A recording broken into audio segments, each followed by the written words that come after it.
Hello guys, mahilig ba kayong gumamit ng hangin para linisan yung inyong katawan, yung coverall nyo, yung damit nyo after work?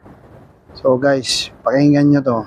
Napakadelikado po yung paggamit ng air compressor or hangin sa paglilinis ng katawan.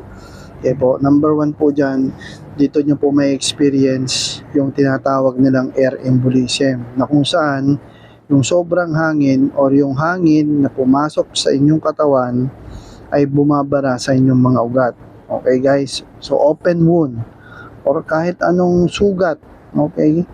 Kasi ang alam naman natin ng buong katawan natin ay of course human skin, so open glands po siya, so kaya nga tayo nagpapawis minsan, no?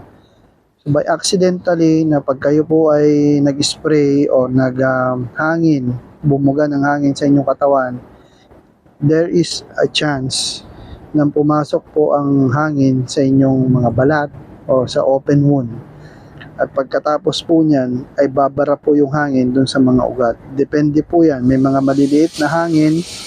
Of course, pag malaki yung ugat na pinasukan, dadaloy po yan sa ugat.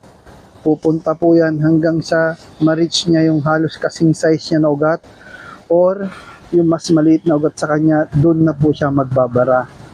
Ang hirap po niyang i-detect, guys. Okay?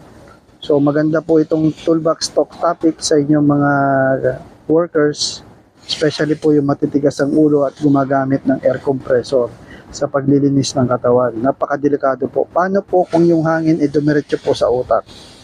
Sa ugat ng utak, sa ugat ng puso. Doon po tayo magkakaroon ng problema.